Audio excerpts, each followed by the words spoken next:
Good afternoon and welcome to day 3 of our launch for the NeverNude Coveralls. I am Melissa, professional engineer and professional dirt scientist, and we're here to talk about a vision of inclusion. Thank you very much to everybody who's participated in our launch, whether you've come to the live sessions, whether you watched us afterwards, participated in sharing our posts and the action we're getting. It's super exciting. I'm hoping to be able to announce partners that we are getting NeverNude Coveralls to in the next few weeks as we ramp up our exterior launches, not just our Facebook launch. If you want to try on NeverNude Coveralls, we are at the Women in Engineering Summit in Edmonton next week. We will have a booth. It's June 7th.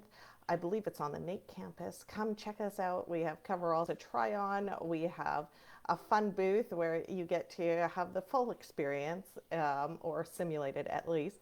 And we will make sure you have any and all information you need to get this to your team. So today we are talking about a vision of inclusion. What does it look like if your coveralls are not the only thing that are changed on site? It is really interesting to be in a world that you don't feel like you belong. So I have always been under the average height, and let me tell you, being married to someone over a foot taller than me who has no trouble reaching the top shelf always makes me feel like the world was not designed for me. What we're going to discuss today is how the world was designed for a certain group of people, and not maliciously, but this is how our history and our lives have gone. So if you've ever read the book Invisible Women, it's by Caroline Criado Perez. I might have pronounced that wrong, but it was life-changing for me. I read that in 2021, and the subtitle is Data Bias in a World Designed for Men. So the entire base of the book is on how men are considered the default gender.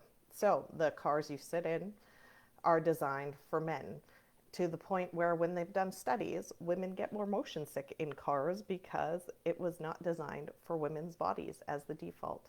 Women get injured more in car crashes. Our health system was designed for men. General testing of medications is done with men as the default. We have a world that exists around us where males were the main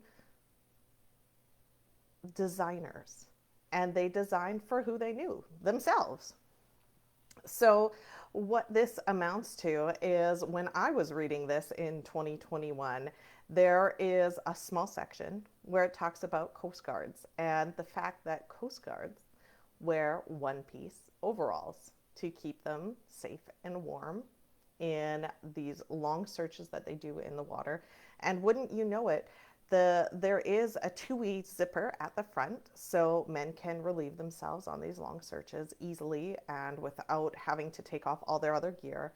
But they had continuous reports from their women on staff that it was not tenable. It was not a functionable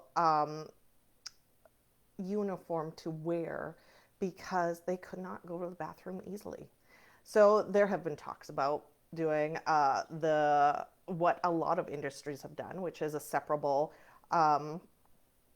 uniform, so a jacket top and pants bottom.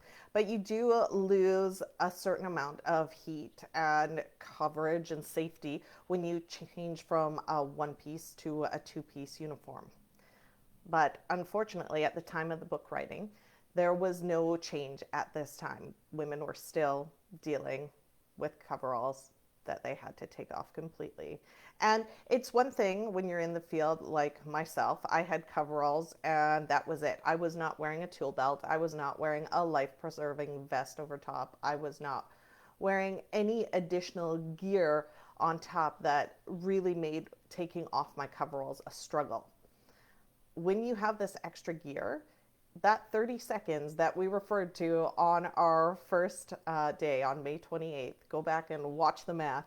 That 30 seconds can easily increase to a minute or 2 minutes or more as you make sure you're not dropping your phone in a toilet, or you make sure that the gas monitor that keeps you safe isn't going to be compromised, as you make sure all these other equipment pieces that are key to your work and your work environment are not going to be ruined by the simple act of taking off your coveralls to go to the bathroom.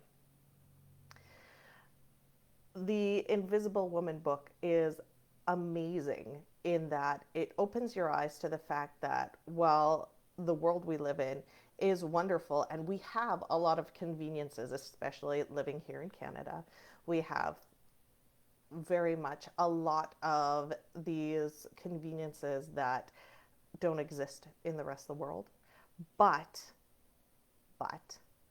it was designed with a certain set of people in mind. So it's very exciting to see industries start having more representation, because in addition to women, minority groups are important to have in this representation conversation too. The experience of someone living life in these groups will change the way that designs are made. The one example that is at the end that gave me hope, because there was a lot of depressing statistics and realization when you're reading this book. I would suggest you definitely have someone to talk to after that lifts you up. But the story that I refer back to many times in my conversations is the Cornell University, I would call it epiphany, where there was a math conference.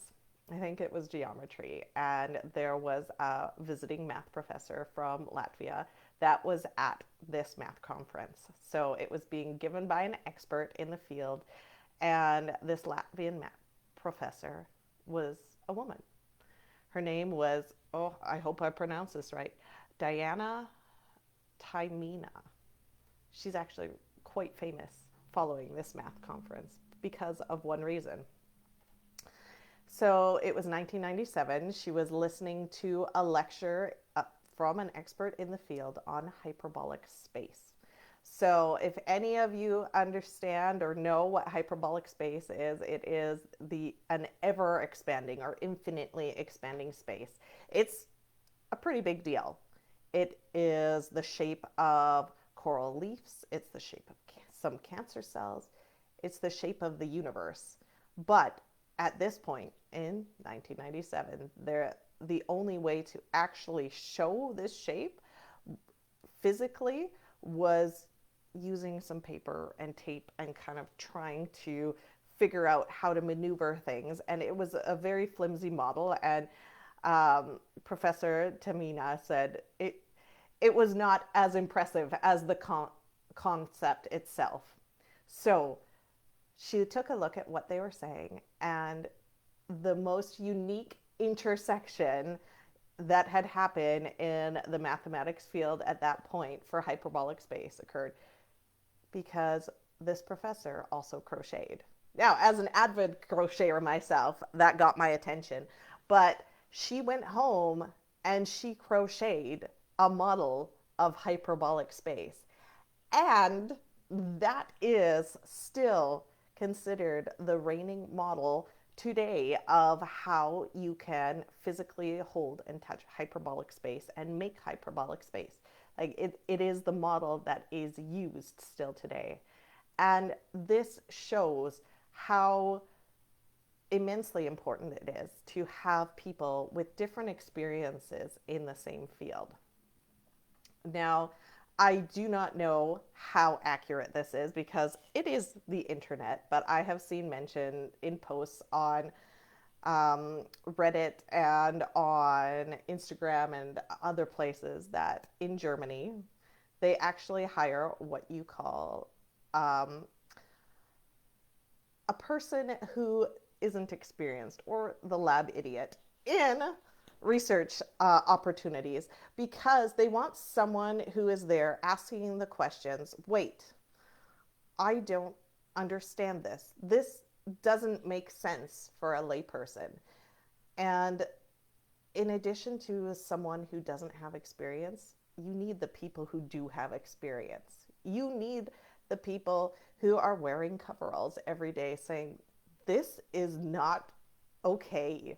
You need people that are looking at mathematics and saying, wait, we can't do a model of this. I know how to make this at home. I can bring in a physical model the next day. The Cornell University epiphany happened after almost a century of hyperbolic space discussion. It took 100 years for someone who crocheted and also was in higher level math to intersect.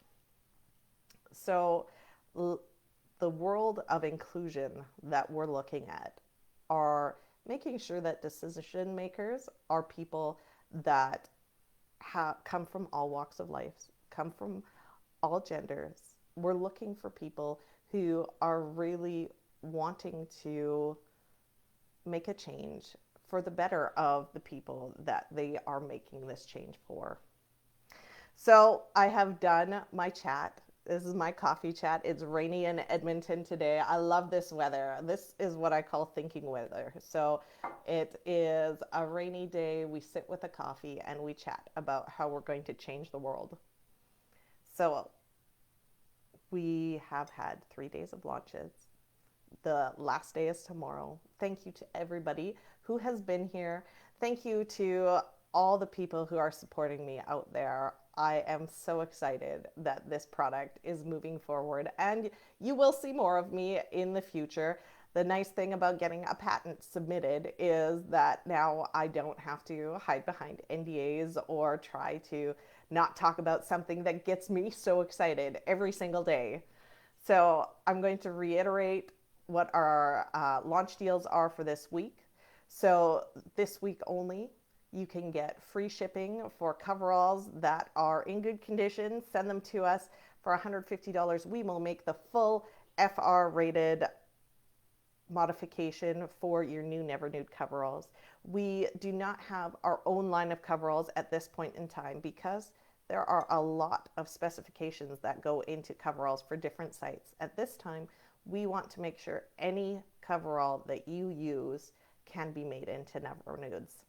So if you have a whole team of people that you're looking to put into NeverNudes, buy 10 of these alterations and you get one for free. If you're looking to try these in person, give me a shout. I'm in Edmonton. I also am in BC in the summertime. So if you are looking to have some to try on before you're committing to any sort of purchase, just let me know. I am so excited, and I know once you get these coveralls on, it is literally a light bulb moment. So please just contact me and we will make something happen for you. We do have a website. It's makomisolutions.com. I will put a link down in the description so you can follow through there. We have a wait list. If you want to sign up, we'll make sure that you can get your coveralls as soon as we have the availability. And again, I will be at the Women in Engineering Summit next week on June 7th. You'll find my booth. I'll be the one with a toilet next to me and coveralls to try on. I am so excited that we get to have this invention out in the universe, and we're making the world a better place. Thank you so much, and see you tomorrow for our last launch day seminar of how we get NeverNudes in your workplace. Tune in and see you tomorrow.